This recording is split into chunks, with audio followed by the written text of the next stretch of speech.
Well, welcome everybody to City Life this weekend. So happy you're here today.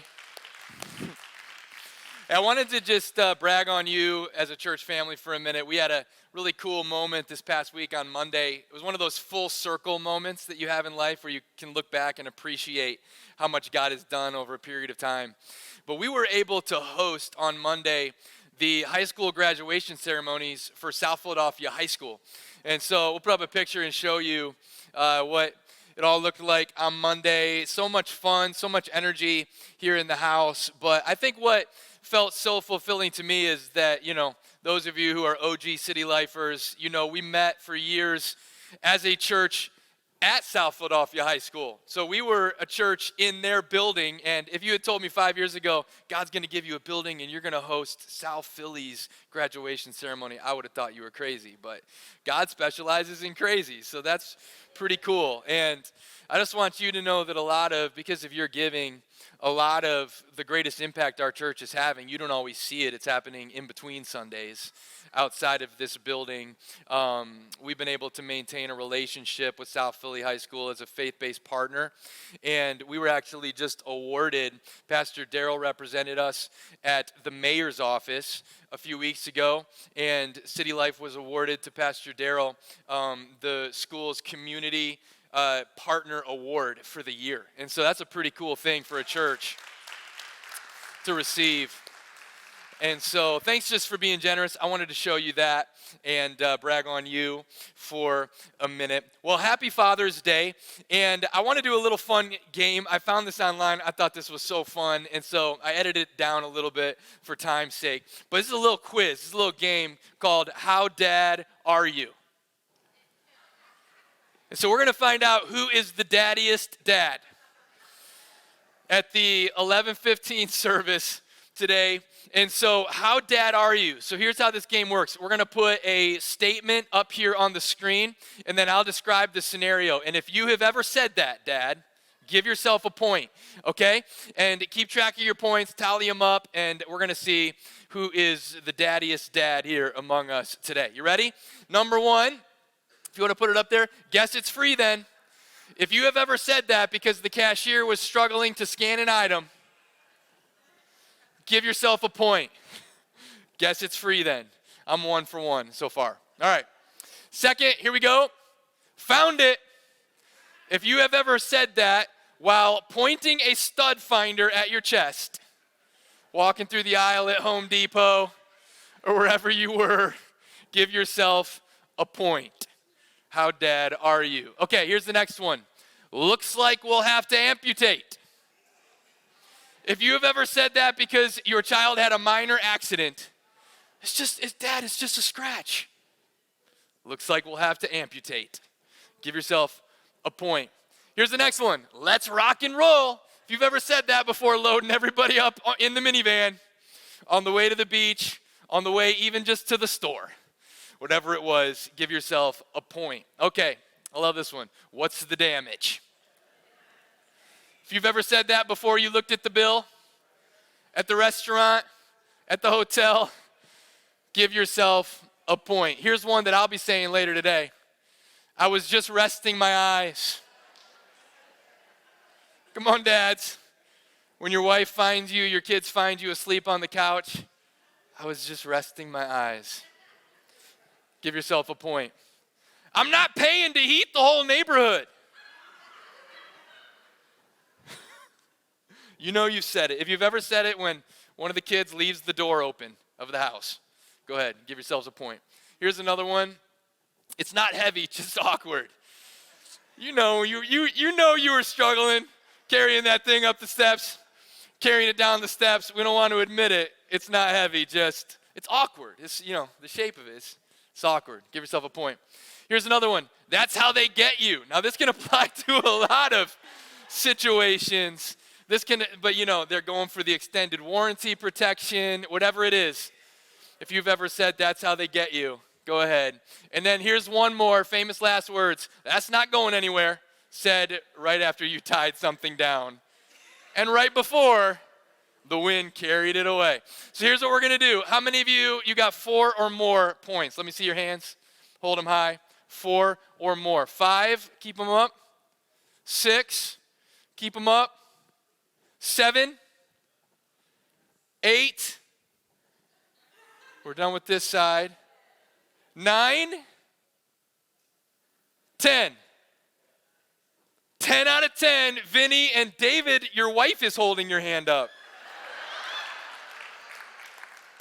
I'm not sure what that means, but it looks like both of you 10 out of 10. Let's give it up for them.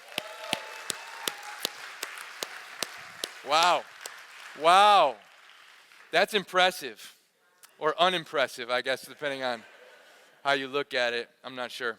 Well, happy Father's Day. I want to dedicate this message to all the dads and even more broadly speaking, to all the men in our church. And I think all of us who are here, all of you, I think will find this applicable and hopefully be encouraged. But I really specifically want to encourage and challenge the men in our church, because we live at a time, it's tough to be a man today. And I think it's tough to be a father. And it's tough to even know in our culture sometimes what biblical manhood is and what it should look like. And all of the shows that my kids watch on TV, the dad's a loser. I don't know why that is, but it just seems like dads and guys are getting thrown under the bus a lot. And I just want to encourage and build you up as a man today. And we are in a series that we've been calling Average Joe, and we've been looking at lesser-known characters in the New Testament book of Acts. I'm going to switch it up just a little bit today,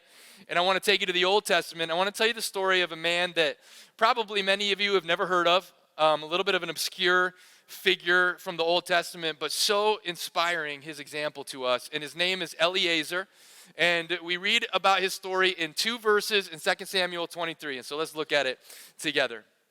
Next to him was Eleazar, son of Dodai, the Ahohite, as one of the 3 mighty warriors. He was with David when they taunted the Philistines gathered at Pas Damim for battle. Then the Israelites retreated, but Eleazar stood his ground and struck down the Philistines till his hand grew tired and froze to the sword. And the Lord brought about a great victory that day. Now, here's the context for this story. David, who would become king of Israel, had around him a group of men that were known simply as David's mighty men. They were kind of his elite special forces unit who fought with him in battle. And they began with him even while he was being hunted down by his predecessor, King Saul, before he even was king. Men who stood with him in battle and distinguished themselves, and 3 of them actually stood out and are even named above the rest. 3 who just were known for their dedication, their loyalty, their courage, their bravery. And one of those 3 was our boy Eleazar. And in this particular story, the Israelites were fighting against the Philistines, and the battle began to turn toward the Philistines. And as it was heating up and blood was being spilled, the Israelites started freaking out. And at first, a few of them started to leave. And then, fear is contagious. More and more of them started to retreat. And so Eleazar had a choice. I'm standing here next to my captain, David, and he had a choice whether he was going to turn around and run away with everybody else. And he made the decision, I'm going to stand my ground. I'm not going to surrender. I'm not going to cede the high ground. I'm going to stay here, and I'm going to fight to the death, even, if necessary. And it's such an inspiring picture. And, they say a picture's worth 1,000 words. I wish there had been a photographer there on the battlefield that day with a big, Canon lens. We could see the picture of him, because in my mind, I see Eleazar standing there, his eyes squinting in the midday sun. I see his jaw muscles clenched and taut. I see the arm that's holding the sword the veins are just pulsating and bulging out of the arm that's holding the sword as he just refuses to retreat, refuses to surrender. And he and David, man, they're just knocking down Philistines one after the next, after the next, after the next. They take out dozens, hundreds of them until the Lord gives them a great victory. It's such an inspiring picture. The reality is, I think for a lot of us, we read stories like this in the Old Testament, and it's hard to know sometimes how to relate to them. Because most of us are never going to find ourselves on a battlefield with blood being spilled and a sword in our hands. You know, if you are into epics like Braveheart or Gladiator, or maybe you're a history war buff, these might be your favorite stories in the Bible. But for a lot of us, I think we read these stories and we don't quite know what to do with them. When you come to the New Testament, the imagery of battlefields and warfare continues, but it becomes a spiritual image of the battle and the fight that all of us are engaged in every day of our lives, whether we see it or not. Because the truth is, God and his angels have a plan and a dream for the world and for your life. And Satan and his demons also have a plan and a dream for the world. And every day they are doing battle. And so we are living out our lives on that battlefield. The choices that you are making day in, day out are being made on that battlefield. And if you've ever felt like, man, it's hard to live for God. It's hard to obey God. If you've ever felt resistance, if it's ever felt like a fight, it's because it is. It is a fight. And every day we are engaged in a spiritual battle that we can't always see, but it is as real as the hand that is at the end of your arm. It is happening, and so we read things like this, and here's the spiritual principle in 2 Corinthians chapter 10. It says, though we live in the world, we do not wage war as the world does. The weapons we fight with are not the weapons of the world. It's not a sword that we hold in our hands like Eleazar. But it's this, that on the contrary, the weapons we fight with, they have power to demolish strongholds. So we have weapons that are every bit as sharp and powerful as a sword, spiritual weapons that we fight this war with. And so when we come to a story like this, we recognize that God has called us to fight. Now let me just give this disclaimer. These stories do not prescribe a particular type of masculinity or one particular culture's version of masculinity. And so it doesn't mean that, you got to love sports and you've got to love hunting and you've got to own a gun. Maybe you do, but that's not what these stories are prescribing. David, who's in this story fighting, who was a warrior and a hunter, was also a poet and a musician. He was an artist. He was very creative. And so it's not about a particular personality of manhood or style of manhood. The principle is simply this, that if we are going to be healthy, successful men of God in our generation, then we have to have the spirit of a warrior. We have to be willing to fight. We have to recognize that the things in our lives that matter the most, we have to fight for them. That you got to fight for your marriage. You got to fight for your kids. You've got to fight for financial health. You've got to fight to stay healthy physically. You've got to fight to break through addictions. These things that are difficult, especially if you want to make progress in life. Listen, it's a fight just to stay the same. If you want to actually make progress and take ground and set goals and pursue a God-given dream for your future, it's going to be an even greater fight. And here's why. The world is hard on dreams because the world is hard on change. And every God-given dream is about change. You want your marriage to change. You want your financial situation to change. You want that addiction that has been generational in your family line to change. You want to break through it. But the world is going to resist change. And one of the reasons that I really believe more men today are not experiencing the fulfillment of their God-given dreams is because as soon as things get tough, we bail. As soon as life gets hard, we quit. And one of the challenges I feel as a father, and let me just encourage you dads, as you're discipling and teaching your kids, is we got to teach our kids to be tenacious. That when life gets difficult, it's not the time to bail. It's not the time to quit. That's the time to lean in with resilience and fight. And so we need the heart of a warrior, the spirit of Eleazar to fight, come on, until the sword is frozen to your hand. The battle ended. They couldn't even peel it out of his grip. He fought so hard. And so, listen, this is not a self-help message. What did we read? Verse 10. The Lord brought about a great victory that day. Don't miss that. God won the battle. God is going to bring about the victory. And I believe that God is going to bring about a great victory for so many of us. For all of you, if you hang in the fight. But that's what we have to understand. God brings about the victory, but Eleazar still had to fight.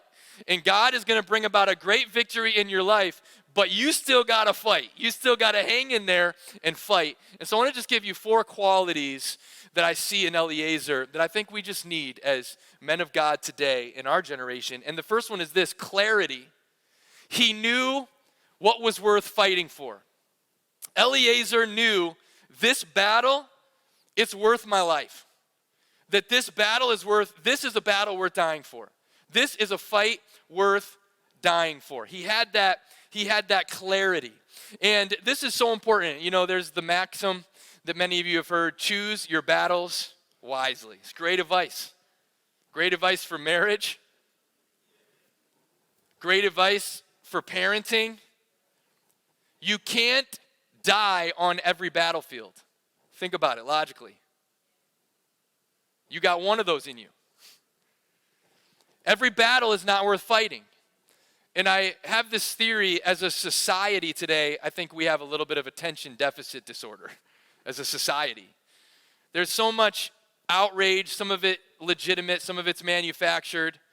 And we are exposed now to all of the injustices in the world because of 24 hours news and social media, and we see it all the time. And so everything is clamoring for your energy and your fight. And everybody's calling to us, come fight with me. Come stand here. Come fight this battle. And the problem is that if you are fighting everything, everywhere, you're not making ground anywhere. And so you gotta have the clarity to know, is this a battle worth fighting? Now, let me just challenge you parents, married couples, that your family, your marriage, your kids is always a field worth protecting. It's always a fight that's worth your energy, that's worth your time, that's worth your focus. I heard a story about a man named James. He was a very successful evangelist. And he had a family, he was married, he had a son. And he would travel around the country and speak at churches and events. And he had built a very successful ministry to the point that his calendar was booked 4 years in advance. And so he was in demand, and he traveled as a result. He traveled a lot. He loved his family, cared about his family, but he traveled a lot. And they hit a point with their son as he was growing older, and James was away on a trip, and he got a call from his wife. And he answered the phone, and she said, "James, I need you. I'm having trouble with our son."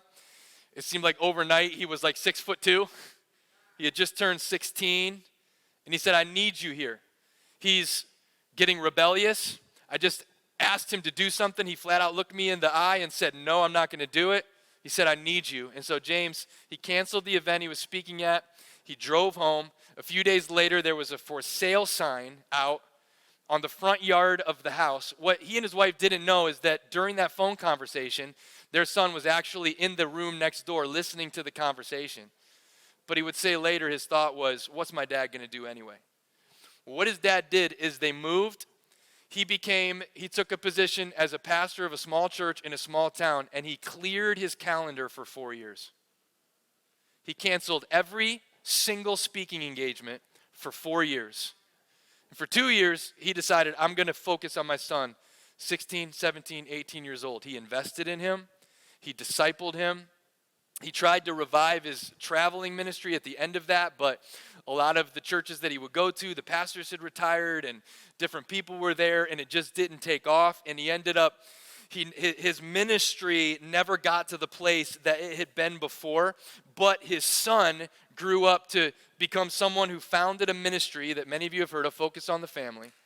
His son is Dr. James Dobson Jr., who has impacted thousands of families all over the world because his dad had a moment of clarity that I'm fighting the wrong fight. And we need that clarity. Some of you, you're pouring all of your energy and you're exhausted and you're wearing yourself out and you're not even on the right battlefield. You know, to succeed at the wrong thing is to fail. And like Stephen Covey said, sometimes we're so busy trying to climb the ladder of success that we don't even notice it's leaning against the wrong wall. And so I would rather fail trying to do the right thing that God's called me to do and succeed than to succeed on the wrong battlefield and in the end, fail. And so, come on, clarity. Am I fighting for the right things? And then second, brotherhood. You need a brotherhood. Ladies, you can insert the word sisterhood there. But it says that he was standing with David. The New Living Translation says that he stood with David against the Philistines. And so the question is, who are you standing with? Who are you standing with? And who's standing with you? Because you cannot fight this fight and win if you fight this fight alone. And so who's your brotherhood? Who's got your back? Who's with you? By the way, if you're having a hard time with the clarity piece and finding something worth fighting for, get around a dreamer and serve somebody else's dream. That's a great place to start. That's how it started for Eleazar. God had anointed David. He was destined to be the next king. And so Eleazar came to him along with the other crew. Well, before David was even king, he's hiding out in the caves. Saul's hunting him down. And I want to show it to you. As these guys start to gather and form this brotherhood, it's in 1 Samuel 22, verse 1. It says, David left Gath and escaped, because he's being hunted, to the cave of Adullam. When his brothers and his father's household heard about it, they went down to him there. All those, look at this. This is hilarious to me. All those who were in distress or in debt or discontented gathered around him, and he became their commander. That's a motley crew. It's like the one requirement for this life group is that you're too unhealthy to make it into any other life groups. And these guys all start gravitating to David, and they're like, man, I'm in debt. So am I. You are too? Man, I'm stressed out. So am I. You are too? Man, I'm bitter at everybody. You are too? And they start like, oh man, and we need this in our lives. You know, one of the best things you can do, guys, is to get into a small group with other men who are honest about their struggles. You know, Rick Warren said this in the aftermath of losing his son to suicide, is that he said that when men share their strengths, we end up competing. When men share their weaknesses, we are drawn to one another in empathy and compassion. And so what we need are small groups, life groups, teams within our church where we can know others, where we can be known, where we can be honest about our struggles, where we can recognize, man, I'm not the only one stressed out here. I'm not the only one with debt here. I'm not the only one who's mad at the world here and bitter and distressed, and discontent. Like, I got some brothers who can relate, and you can begin to stand with one another and fight with one another. This is what God is wanting to bring to us in our lives: community, brotherhood, sisterhood, so that you are not fighting alone. So important. Brotherhood. Number 3, what do we need if we're gonna fight the spirit of Eleazar? Is this: resilience. It says the others retreated. So this is the moment in the battle. You're standing there. You're fighting. You're working it. And all of a sudden, a couple of Israelites start to go, and then more of them. And then they're all fleeing. This is the moment when you're fighting on the right battlefield, and you recognize, man, I am outmanned. I am out-resourced. I am a true underdog in this fight. And everything within you and all the voices that are coming to you are just saying, man, you just need to give up. This is the moment when the battle's intensifying and the fight is getting harder. What I love about Eleazar is even as the fight is getting harder, he's fighting harder. The fight's getting hotter. His commitment is rising. And this is resilience. It's tenacity. It's grit. It's toughness in our spiritual lives as we fight in the midst of this spiritual battle. And I want you to think about this, because why is it that some people hit obstacles and just give up and shrink back, while others hit obstacles and it actually propels them forward in their journey? There was a psychologist at the turn of the 20th century who asked that question, and his name was Alfred Adler, and he came up with a theory that was very counterintuitive called the theory of compensation. But his hypothesis was that people who have perceived disadvantages in their lives have to actually compensate for those disadvantages by developing compensatory attitudes and compensatory abilities because of the perceived disadvantages that they have. He studied a lot of artists, and what he found is that 70% of the artists he studied had optical anomalies, had problems with their eyesight. He studied composers, and he found that a lot of the most famous composers, including Mozart and Beethoven, had degenerative traces in their ears, problems with their hearing. And what he discovered is that people who had these perceived disadvantages had to work harder, had to work longer to overcome them, and because of that, they were propelled forward even beyond those who perhaps seemed like they had a head start in the moment. So put this in the context of David and his mighty men. They've got all the disadvantages, right? Saul's living in the palace. Saul's going to sleep in the palace. They're sleeping in caves and having to go out and fight the next morning. Saul and his army are well equipped. You know how David and his men got their weapons? They had to steal their weapons from the enemy and then use the enemy's weapons against them. And so they had to get creative and resourceful. You have Saul's captains are like dining on steak every night. Brazilian steakhouse, Steven Starr restaurants, all weekend long. David and his guys, they're out hunting their food just to have something to eat. But as a result, there was a toughness, there was a grit that were developed in David and his mighty men that Saul and his army never had. And that's what God is wanting to do. Take even the weaknesses in your life and turn them into strength. 2 Corinthians 12, verse 9.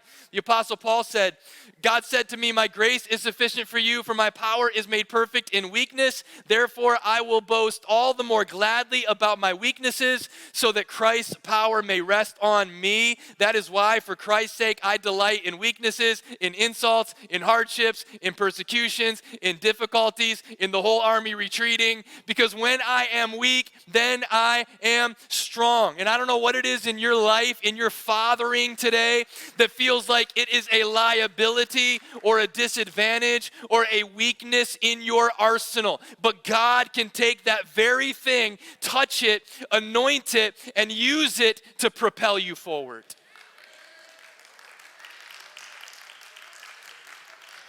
Just got to be resilient. And then the last thing is this: persistence. He stood his ground. I love that. He just refused to quit. He just stood his ground. Now, this is why clarity is so important. If you're on the wrong battlefield, get out of there. But if you are fighting the fight that God has called you to fight, and you're tired, and you're exhausted, and you feel like you can't get those last 2 reps out, hang in there. Stand your ground. Don't give up. God called you to work on your marriage. Stand your ground. I know there are days it feels like 2 steps forward, 3 steps back. Stand your ground. God called you to pursue intimacy with your children, to repair a relationship maybe with them that's been broken. Don't give up. There are days it looks like it's happening. There are days it doesn't. God called you to that fight. Stand your ground. God called you to pursue financial health, and the engine in your car blew. I've been there. And the furnace goes out, and what you save for 3 months, it feels like it's gone, and you want to give up. Stand your ground, because success doesn't happen overnight. You get out of debt 1 paycheck at a time. You get through school one class at a time. You get a scholarship one test at a time. We like to celebrate 15 minutes of fame in our culture. God rewards faithful obedience over time. Stand your ground. And the beautiful thing, when you read through the Psalms, there's this picture that the righteous are resolute. And I want to just read a few of these to you. If you can put up that first one from Psalms, guys. Go to the next one. Psalm chapter 16, verse 8. I have set the Lord always before me, because he is at my right hand. I shall not be shaken. Why? Because God is next to me, and God ain't going anywhere. God's going to stand his ground. And with God at my right hand, you will not be shaken. I will not be shaken. Psalm 21, verse 7. For the king trusts in the Lord, and through the steadfast love of the Most High, he shall not be moved. God's position toward you is love. There's nothing you could do to make him love you more, nothing you could do to make him love you less. His love for you will never change. You'll never outlive it. You'll never outrun it. You'll never outsin it. He loves you. His love for you will never be shaken, and so you don't have to be shaken. You can stand your ground, not being moved. Psalm 46, there is a river whose streams make glad the city of God, the holy habitation of the Most High. God is in the midst of her. She shall not be moved. God will help her when morning dawns. And I'm here to remind somebody today that God is going to help you too. And he will bring about a great victory for you if you stand your ground. Somebody asked me a while back, they said, Brad, what are your talents? What are you really good at? And there are a few things, it's not a ton. But you know what the first thing that came to my mind is? I said, you know what? I'm really good at not giving up. And I was talking to somebody after the first service today outside, a couple, and they're fighting for their marriage, and they said to me, thank you, this message was exactly what we needed in this season. And I said to them, you know what? They're young. They're young. I'm like middle-aged. I won't go old yet. But I got some years into this thing. And I say, the older I get, when I look back, the more grateful I am, because you can start to see, those were the seasons where I was tempted to quit. And the older you get, you look back, and I just am full of gratitude. I say, I'm so grateful that in that season, I didn't give up.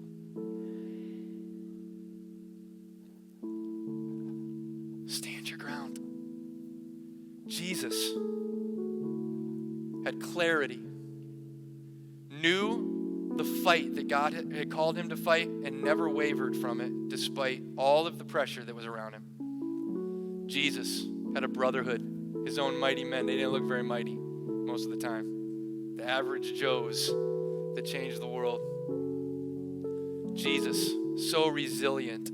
He wasn't just opposed during the last week of his ministry. He was opposed from the first day of his ministry and every day throughout. Resilient. And Jesus' perseverance, bleeding to the ground in the Garden of Gethsemane, so determined to stand his ground. And he knew the hill he was called to die on, and he did. And so we live today with our eyes fixed on Jesus, the author and finisher of our faith, who for the joy set before him endured the cross, scorning its shame. And now he's seated at the right hand of the Father. You know what he's doing? He's praying for you. And you'll keep fighting. You'll keep fighting. You'll keep fighting until he brings about a great victory in your life. Let's pray. God, thank you so much for your strength and your power that fills us even when we feel like we've got no strength and no power left. And I pray right now, God, that your Spirit would energize and empower and strengthen every person in this room and every person watching online. In Jesus' name.